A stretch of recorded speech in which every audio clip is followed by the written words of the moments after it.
Soy vecino de este mundo por un rato, y hoy coincide que también tú estás aquí. Coincidencias tan extrañas de la vida, tantos siglos, tantos mundos, tanto espacio y coincidir.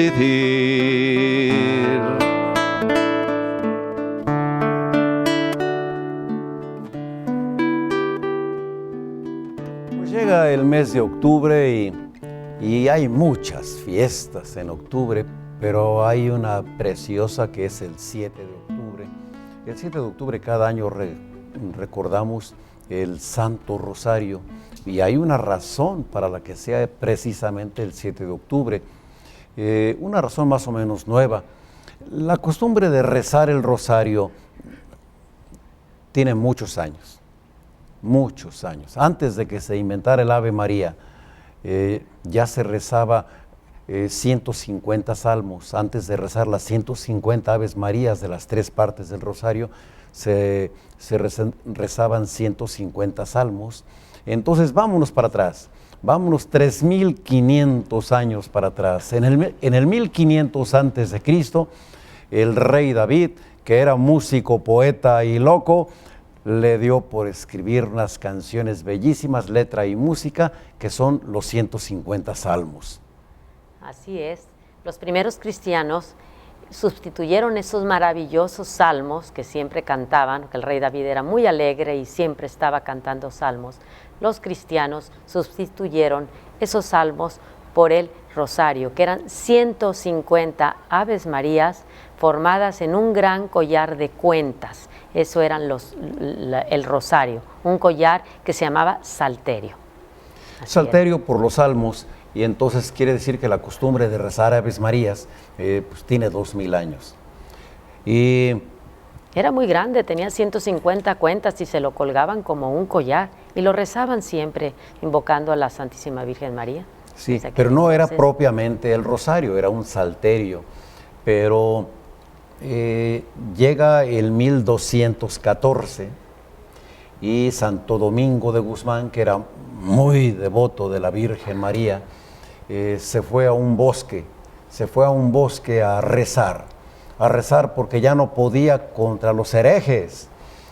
Los herejes son enemigos dentro de la misma casa, porque los herejes son cristianos, solamente que niegan alguna de las verdades de la fe.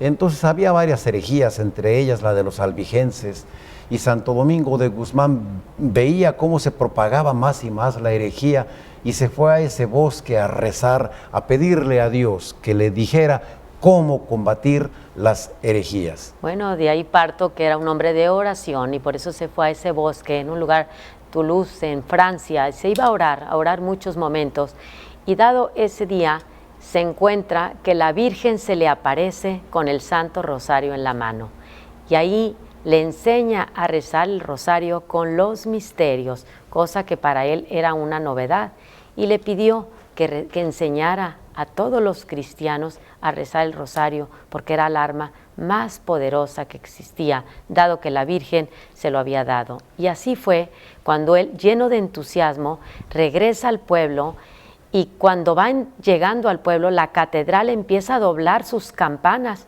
y la multitud empieza, solas por ellas mismas, y la multitud empieza, toda la gente del pueblo se empieza a reunir en la catedral para saber qué era lo que estaba pasando.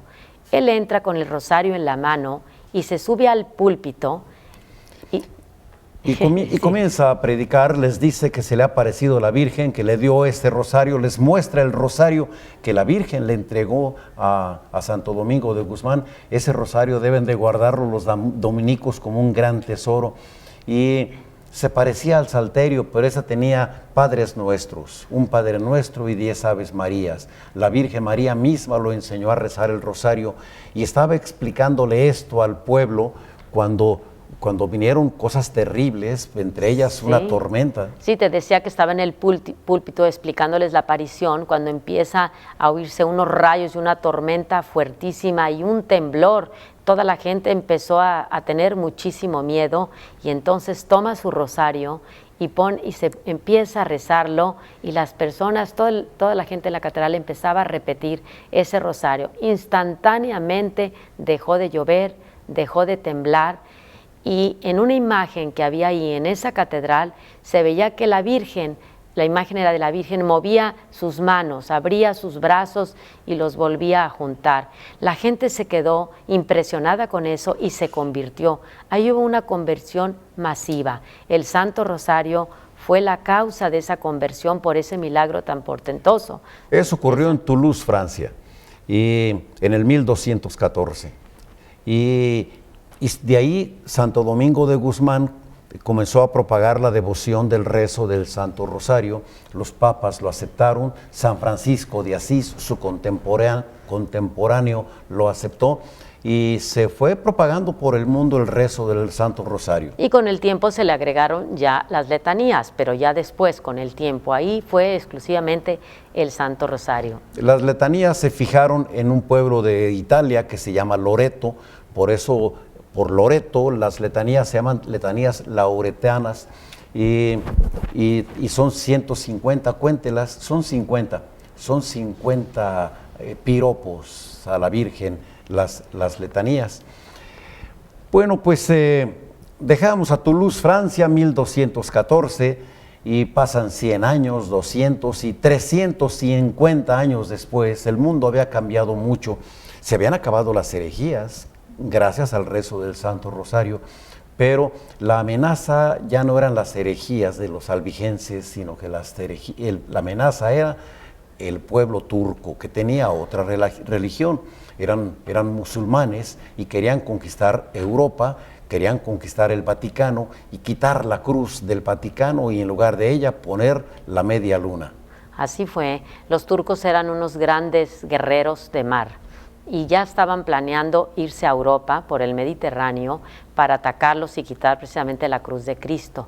El Papa en ese entonces, que era el Papa Pío V, tuvo una revelación, vio que los otomanes iban a combatir a ellos y que iban a triunfar, y eso fue 2 años antes de que ellos entraran hacia la costa en Mediterráneo, y entonces él fue propagando que se rezara el rosario por toda Europa para que se uniera a España, Génova, Venecia y todos los estados pontificios rezando el rosario, porque se iban a enfrentar a una grandísima batalla que nunca nadie les había ganado.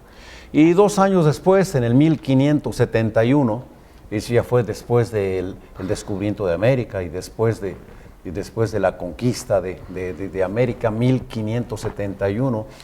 Entonces, después de ese tiempo, llega ese año y viene la flota turca. Los turcos en el mar eran los reyes del mar. Tenían mucha habilidad para manejar las velas, los barcos eran de vela, no había motores. También tenían remeros, eran unos esclavos que estaban abajo moviendo los remos, nunca se bajaban del barco, eran esclavos. Eran los galeotes, en los galeones, ahí estaban, y con remos y con velas eran unos genios para manejar los barcos, para maniobrarlos, y sus cañones eran muy poderosos. Eran la flota indestructible y venía hacia Italia. Le sale al encuentro la flota de esta liga cristiana, se llamaba La Liga Santa, se llamaba la Liga Santa. Se llamaba la Liga Santa, y venían capitaneados por Jeromín, por Juan de Austria. Sí, Juan de Austria, que era hijo bastardo de Carlos V y era nieto de Juana la Loca y de Felipe el Hermoso, y ese era un joven emprendedor, y se fue allá a enfrentarse con todos los otomíes. Juan de Austria tendría unos 25 años cuando la guerra entonces quiere decir que venía siendo bisnieto de los reyes católicos, Fernando e Isabel, amigos de Cristóbal Colón, Fernando e Isabel la católica. Y entonces este bisnieto, don Juan de Austria, fue el salvador del cristianismo, fue un héroe. El Papa lo condecoró, por supuesto, pero salió a combatir a la flota turca, y las llevaban de perder. Tenían menos barcos y tenían menos habilidad para manejar esos barcos, pero sin embargo milagrosamente se dieron las cosas a favor y hubo una derrota completa, total. Destruyeron totalmente a a la flota turca. Pero fíjate, otra manifestación de la Virgen por el Rosario, tenían 2 años rezando a la Virgen que pues fueran triunfadores de esa guerra, que de antemano lo sabía el Papa Pío V, pues él, a una semana antes de que hubiera terminado la guerra, él ya estaba aclamando el triunfo de la Liga Santa porque veía el triunfo en eso, gracias a la Virgen. Es decir que, pues ahí viene el 7 de octubre. El 7 de octubre. El 7 de octubre de 1571, en el Golfo de Lepanto, triunfa la Liga Santa, se derrota a los turcos, se salva el cristianismo de la invasión de los musulmanes y en ese momento de la victoria, el Papa vuelve a tener una visión como la de 2 años antes, pero en esta ocasión ve el triunfo de la flota de la Liga Santa. Imagínense 600 barcos. En el dibujo aparecen poquitos, ¿no, señor? 600 barcos, 250,000 hombres. Ese día el mar se tiñó de rojo porque después de la guerra naval se abordan, unos barcos abordan a los otros, suben los guerreros y entonces hay lucha cuerpo a cuerpo. Aquello fue una matanza horrible, impresionante. 250,000 hombres de guerra y 600 barcos en las aguas del Golfo de Lepanto, en las costas de Grecia. A la hora del triunfo, el Papa ve desde Roma, tiene una visión, Dios le permite ver ese triunfo y entonces echa a volar las campanas de la Basílica de San Pedro. Y así es, instituyó en ese día la fiesta de Nuestra Señora de las Victorias, porque ya vio la victoria por esa revelación y agregó al Santo Rosario la advocación de auxilio de los cristianos en la letanía. Y esa pues todavía la rezamos nosotros, auxilio de los cristianos. Viene desde entonces, desde 1571, y la Virgen Reina de las Victorias. Bueno, por esta razón, por este hecho histórico, la cristiandad desde entonces celebra la fiesta del Rosario precisamente el 7 de octubre, para recordar el triunfo del Lepanto, para darle gracias a Dios. Ya vemos que el Rosario es una arma súper poderosa y el país que reza progresa y la familia que reza unida permanece unida si reza el Rosario. Tomémoslo en cuenta. El arma secreta de los cristianos es la misma arma secreta que llevó la flota de la Liga Santa, el rezo, la oración. Tenían 2 años rezando por esta intención. Entonces, la Iglesia nos pide que recemos el Santo Rosario. Hay mucha gente, más de la que usted se imagina, que reza el Rosario todos los días.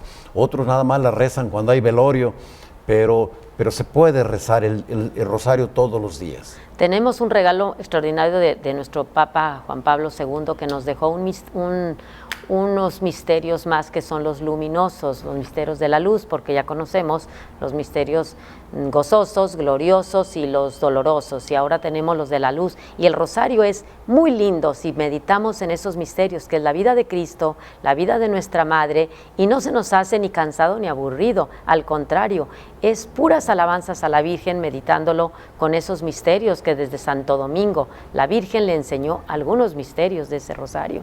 Otro regalo que nos dejó Juan Pablo II, nuestro queridísimo Juan Pablo II, fue un disco, un CD muy conocido en todo el mundo. Lo tenemos aquí nosotros en la tienda virtual.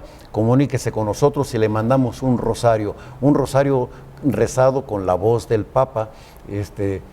Aquí Alberto Escobar tuvo algo que ver con eso, ya nos platicará de la producción de ese disco. Y usted puede tenerlo en el coche y lo pone y entonces lo va escuchando, y Juan Pablo II lo acompaña a rezar el Santo Rosario. Este enamoradazo de la Virgen puede hacer que nuestro corazón también se enamore de nuestra Madre del Cielo y que aprendamos a rezar el Rosario todos los días. Juan Pablo II rezaba las 3 partes del Rosario todos los días y tenía mucho trabajo.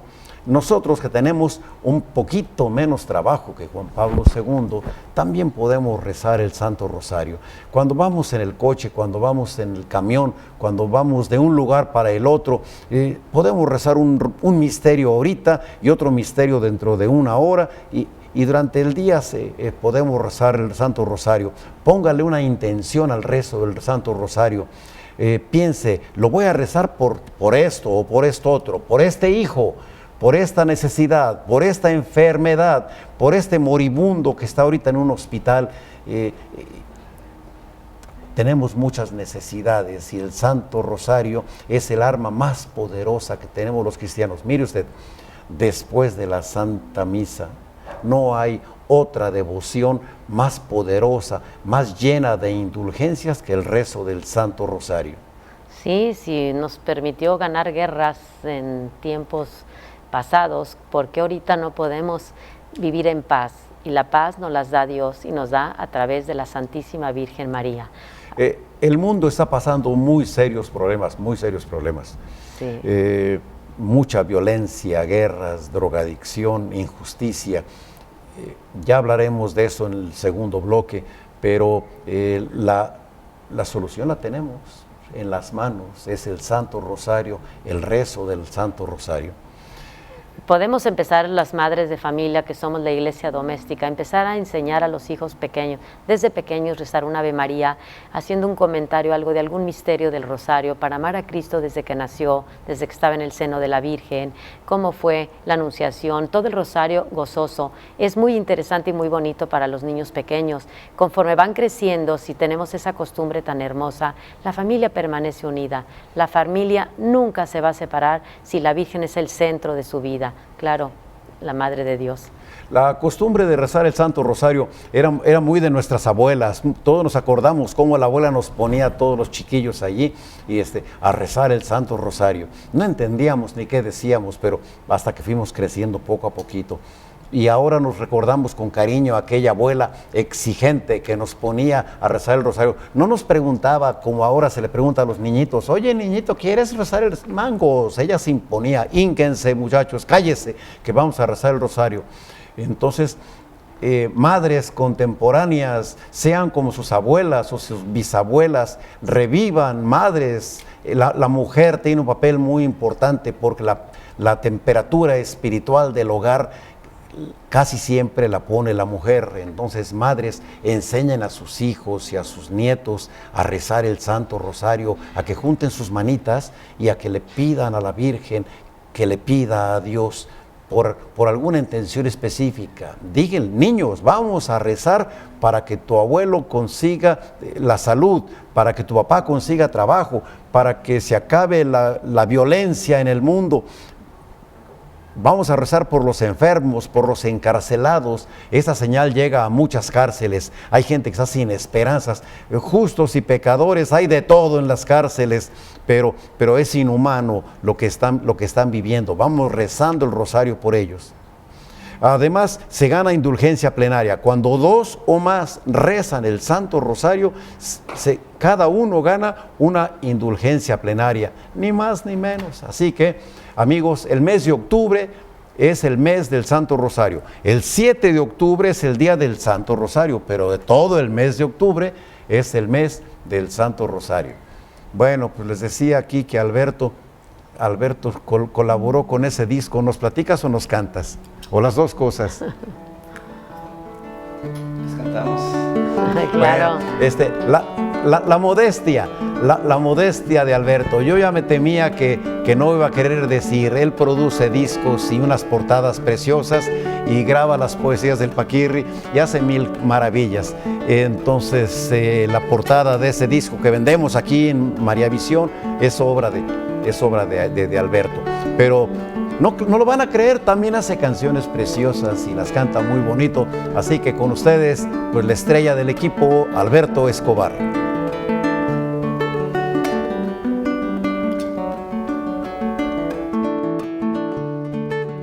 Casi siempre estoy pensando, viendo y meditando lo que pasa aquí.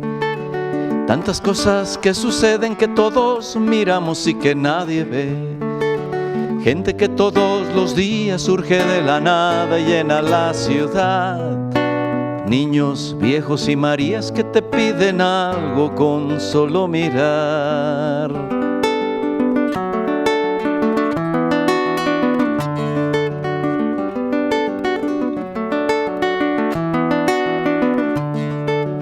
Gente que por una gracia busca la moneda que le quieras dar.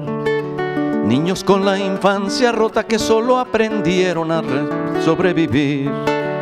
Gente que en la madrugada busca en la basura algo que tomar. Gente que se traga el fuego porque la esperanza ya se la comió.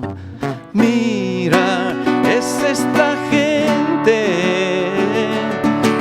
toda la que nos grita al pasar. Algo está fallando en esta sociedad.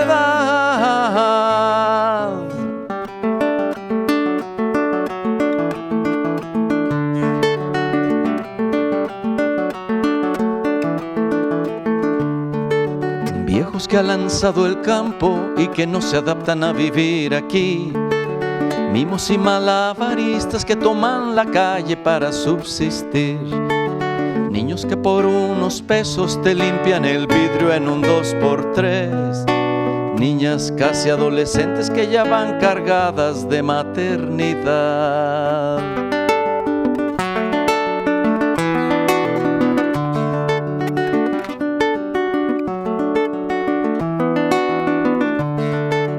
Casi siempre estoy pensando qué es lo que nos pasa y qué me pasa a mí, porque cada que los veo algo se remueve muy dentro de mí. Pero aplaco la conciencia con algún pretexto o justificación. Es entonces la moneda con la que consigo mi tranquilidad. Mira, es esta gente, toda la que nos grita al pasar. Algo está fallando en esta sociedad. Mira, es esta gente, toda la que nos grita al pasar. Algo está fallando en esta sociedad.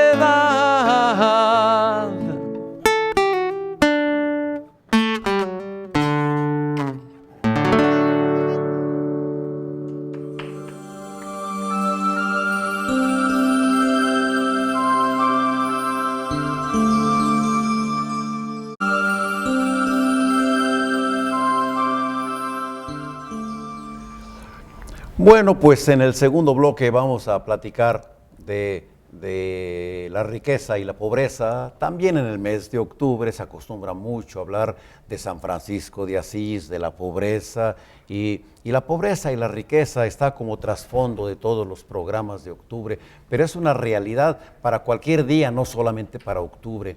Y es que el mundo está produciendo mucha riqueza, como nunca la había producida. Nunca la humanidad fue tan rica como lo es ahora. Les voy a dar una buena, luego les doy la mala. La buena es esa. La buena es de que un buen día Dios se compadeció de la humanidad y dice: ay, pobrecitos, ya les voy a crear a los ingenieros, y nos hizo a los ingenieros para que hiciéramos locomotoras, automóviles, máquinas, tractores. Fíjese que con un tractor un hombre puede producir más alimento que el que se puede comer. Con un tractor puede producir más que 50 yuntas de bueyes y el tractor no se cansa. Y el campo mecanizado produce muchísimo alimento como nunca antes se había visto.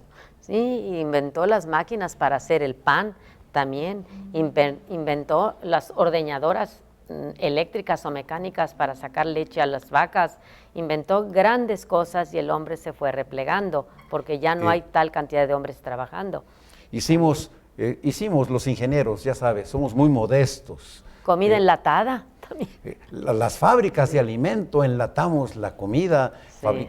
fábricas de galletas, pero salen toneladas de galletas, producción en serie de alimentos como nunca. Así que humanidad, no se preocupen, aquí están los ingenieros que pueden producir mucho alimento, invernaderos para que hasta en climas inhóspitos tengamos verduras y tengamos flores y tengamos comida en la abundancia. Para eso Dios hizo a los ingenieros, para que hiciéramos esas máquinas. Y la abuela tenía 20 gallinas y ahora ya ahora las granjas tienen 20,000 gallinas y una producción de huevos. Sí, si la abuela grande. viera los gallineros de ahora, dice, ay, 20,000, yo tenía 20 gallinitas y un gallo, tuerto, pero un gallito.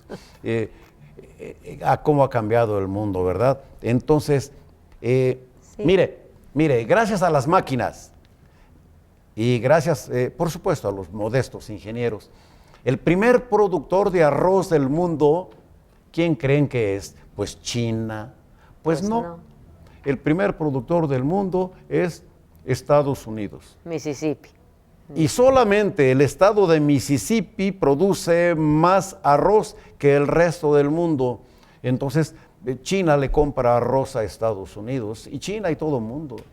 El maíz es originario de México, sin embargo México le compra maíz a Estados Unidos para hacer nuestras Mexican tortillas que tanto nos gustan, para hacer tacos y tamales y demás, pero con maíz gringo, porque allá lo producen más barato que nosotros. La mecanización del campo ha hecho que bajen los precios de los alimentos abundantes y además a bajos precios. ¿No es una buena noticia? Muy buena noticia en tanta abundancia, pero no hemos platicado de la injusticia tan grande, tan enorme que hay ahorita en la humanidad. Bueno, ahí va la mala. Ay, sí, Y ya Alberto comenzó con su canción, ya nos puso el preámbulo muy dramático. Gracias, producción, qué fotos metieron. La de la mujer esa que es así frente a un nopal, además como fotografía es una obra de arte. Pero hoy nunca la humanidad fue tan rica, pero nunca en la humanidad hubo tanta hambre como hay ahorita. Países enteros que se están muriendo de hambre. Pues claro, el mundo gasta más en armamentos que en alimentos. Esa es una desgracia. Sí. Que gastemos más en balas, en aviones, en bombas, en matar, en equipo bélico y demás. ¿Sabe cuánto vale cada ametralladora y cada rifle y cuánto vale cada bala y cuánto valen las granadas y demás? ¿Verdad? Valen muchos costales de trigo. Muchos costales de trigo. El hombre gasta más en destruir y en matar que en alimentar a su hermano, al prójimo. Y las armas son para invadir países y robarles su petróleo. Países ricos que niegan la inmigración a los hambrientos. Eso es hermandad, eso es justicia. Eso es diabólico. Si en un país hay petróleo, entonces se le invade, por supuesto. Si no hay petróleo, no. ¿Para qué? Que se muera la gente de hambre en su país. Los dejan morir de hambre. Países ricos que no combaten la droga también y protegen a sus propias gentes. La droga es dinero, lo pagan con armas. El primer mundo, sí. El mundo rico, la parte rica del mundo, el primer mundo consume la droga. Le sobran alimentos, tienen la barriga llena, países de obesos, gorditos, bien alimentados, de lo que se comen, y deja de lo que se comen, lo que tiran mientras otros pasan hambres.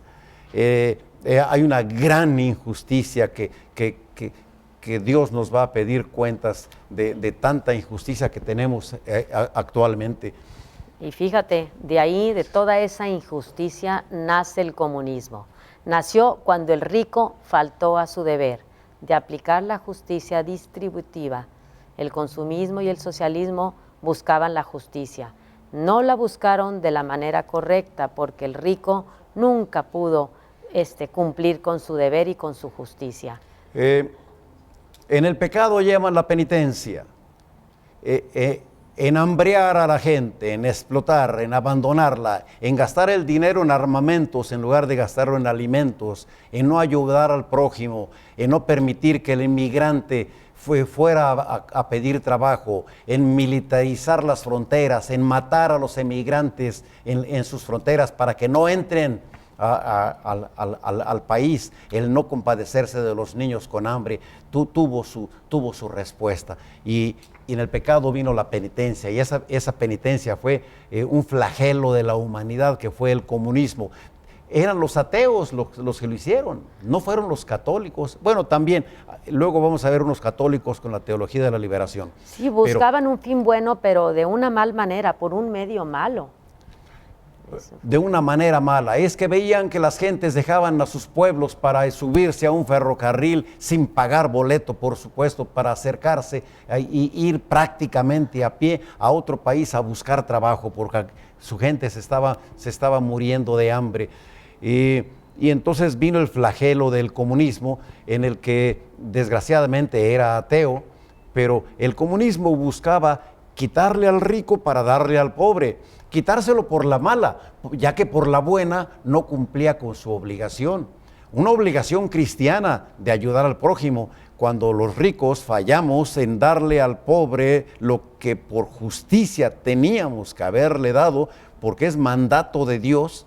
Entonces los ateos dijeron, se la vamos a quitar por la mala, a balazos, a la violencia, y vinieron las guerras comunistas. Eso provocó la lucha de clases, el ateísmo, la revolución también, la negación de la propiedad privada. Eso hizo el comunismo por la injusticia.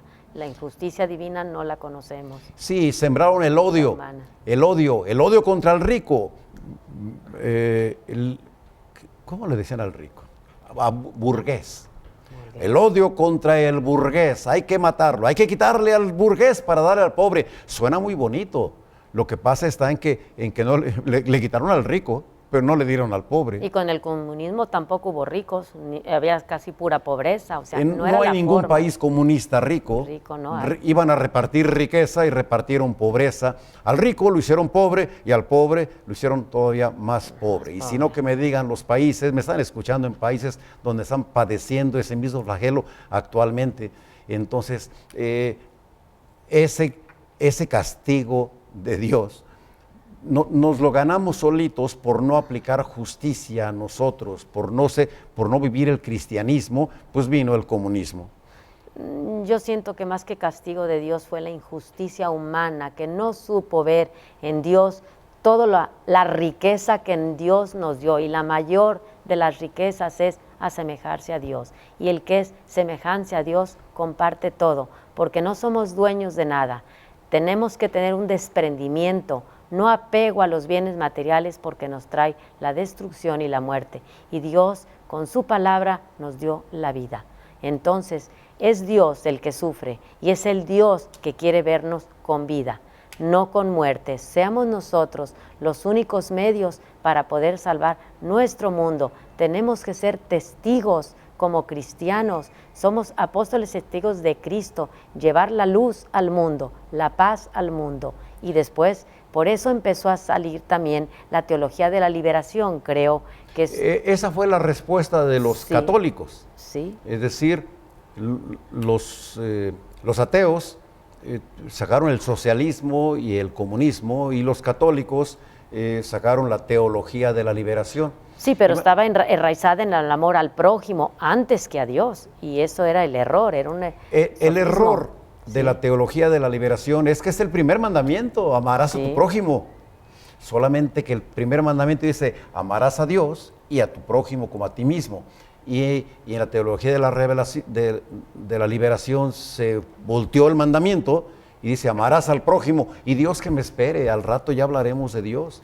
Y con una lógica, decían ellos, mira, si mi hermano tiene hambre, deja que primero le dé de comer, y después le hablaremos de Dios. Fíjate que enraizaban eso, buscaban la justicia y la defensa del pobre, y luchaban contra el abuso y contra la explotación, pero nunca tomando en cuenta primero que el amor viene de Dios y es eterno. ¿Cómo puedes amar a un hermano si no amas antes a Dios, que no ves? Entonces tienes que pensar que el amor, que es eterno, vas a ser eternamente generoso con el hermano, porque amas primero a Dios, que es hijo de Dios, ese sufriente. La teología de la liberación fue iniciada, déjame defenderlos, fue iniciada por personas religiosos, con mucho amor al prójimo, con gente buena, que veía el dolor del humano. Y así como un artista cuando ve la injusticia, inventa, escribe una canción, y un poeta hace un verso, pues un religioso se puso a defender a los pobres, los consentidos de Dios. Y entonces vino la teología de la liberación hecha por religiosos, creyentes, católicos, apostólicos, romanos, gente buena, con mucho amor al prójimo, y les indignaba la injusticia del poderoso que teniendo no abría la mano. Y tuvieron que luchar contra él, y aquello se volvió una guerrilla, y se convirtió en una guerrilla, y volvimos otra vez al odio entre hermanos. La guerra es odio. Hay que matar al rico, hay que quitarle a fuerzas lo que no da por su propia voluntad, hay que quitarle a fuerzas lo que no da por mandato de Dios. Desobedece a Dios, que dice que las propiedades son de Dios, y el que tiene los talentos es un administrador de esas riquezas. Y a su favor podemos decir que equivocados, por supuesto, pero que tenían mucho amor al prójimo. Cuidado, no se puede poner delante de Dios a nadie. Lo primero es amar a Dios, y amar al prójimo, pues porque es hijo de Dios y porque está hecho a su imagen y semejanza. Es el primer mandamiento, y lo vemos en las bienaventuranzas. Tuve hambre y me diste de comer, hambre de amor, hambre de Dios, para poder ser hermano del prójimo, hermano del que está sufriendo, hermano no nomás del enfermo, el que está en la penal. Hay tantas necesidades alrededor de ti. ¿Cómo podemos ser nosotros testigos? ¿Cómo podemos ser ejemplos? Si somos cristianos, tenemos nuestra meta, tenemos nuestra misión en este mundo, dar a conocer a Cristo. ¿Y cómo podemos hacerle? Con la comunión. Yo, es un pequeño paréntesis que les quiero decir, que no hay mayor intimidad, no hay mayor cercanía que acercarse al sagrario o a la Santa Misa a recibir a nuestro Señor. Él escucha, Él nos habla. Esa intimidad tan cercana con Dios es la única arma, aparte del Santo Rosario que hablamos, para poder lograr esa paz y esa tranquilidad entre los hermanos en el mundo actual lleno de guerra y de tanta desigualdad. La solución no tenemos que inventarla, ya está inventada. Hace 2000 años que se inventó la solución. Esos problemas de hambre y esos problemas de guerra, ¿verdad?, tienen solución desde hace 2000 años. Y el progreso de la humanidad, ahora que tiene ingenieros, pues debería de beneficiar a toda la humanidad si siguiéramos lo que Jesús nos dijo hace 2000 años. Por esa razón, la gente que comulga a diario, como este par de santos, todavía no los canonizan, pero yo ya, la gente que comulga a diario, y todos podemos comulgar con frecuencia, le resulta más fácil seguir, obedecer los mandatos de Dios, que nos duela un poquito menos abrir la mano y compartir con el prójimo. Mira, rico, ya sé que el que parte y recomparte le toca la mayor parte, pero no todo. Hay que repartir, no en bozales al buey que trilla. La solución, decíamos, es una solidaridad, es sentirnos hermanos, de veras, no nomás de dientes para afuera, sentirnos hermanos de aquellos que también están hechos a imagen y semejanza de Dios. Hay que dejar que recojan el fruto de tu huerto, hay que ser solidarios. La falta de la justicia, porque falta el amor. La solidaridad es falta de justicia, es falta de amor. La gente que tiene solidaridad es porque tiene amor por el prójimo. ¿No nos dijo el Señor que os améis como yo los he amado? Los enemigos de la religión, cuando el comunismo y el capitalismo decían, la religión es el opio del pueblo, la religión ataruga al pueblo para que se aguante la explotación del rico. Mentiras, eso no lo quiere Dios, eso no lo quiere Dios.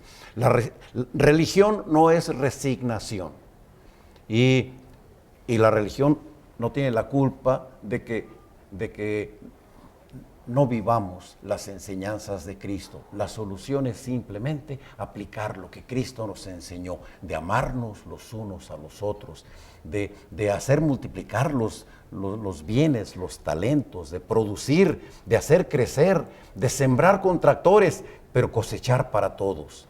Todos los bienes son de Dios, nosotros somos solo sus administradores.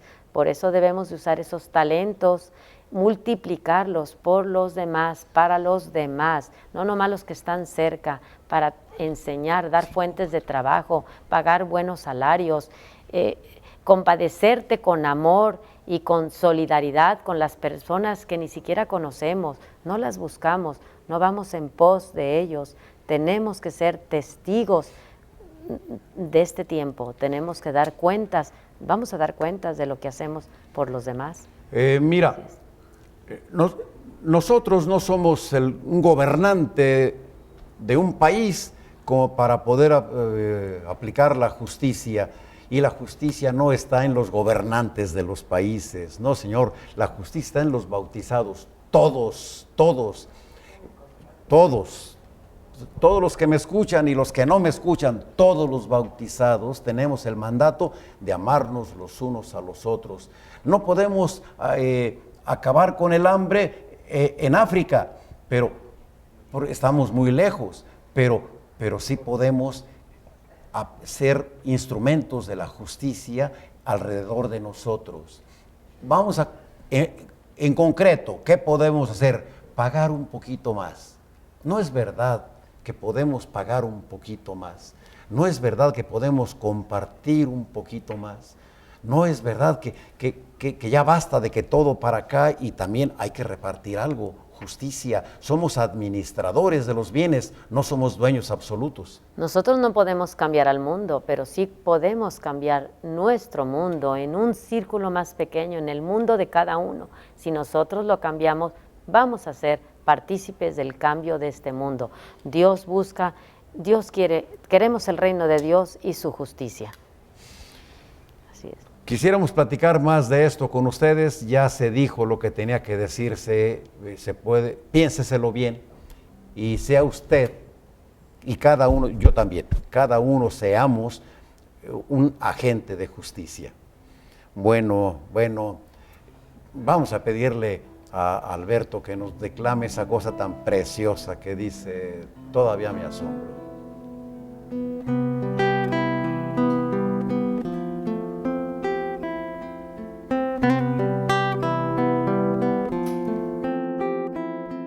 Todavía me asombro al sentir el viento recorrer mi cuerpo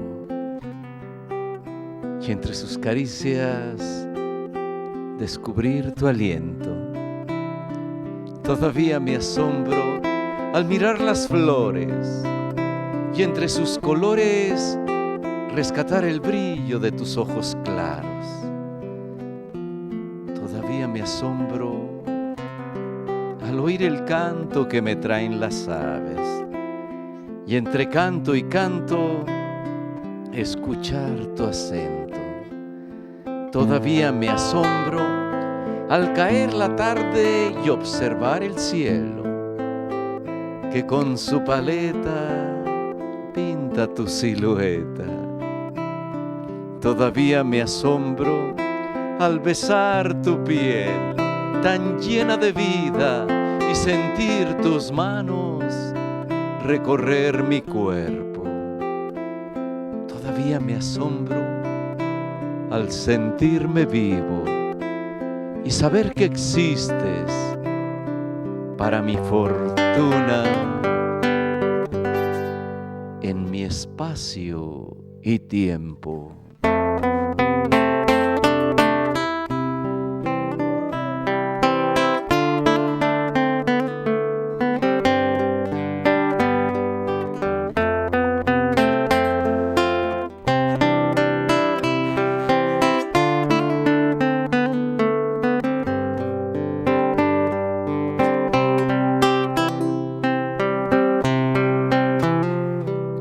Vecino de este mundo por un rato y hoy coincide que también tú estás aquí coincidencias tan extrañas de la vida. Tantos siglos, tantos mundos, tanto espacio y coincidir. Si navego con la mente el universo, o si quiero a mis ancestros retornar, agobiado me detengo y no imagino tantos siglos, tantos mundos, tanto espacio y coincidir.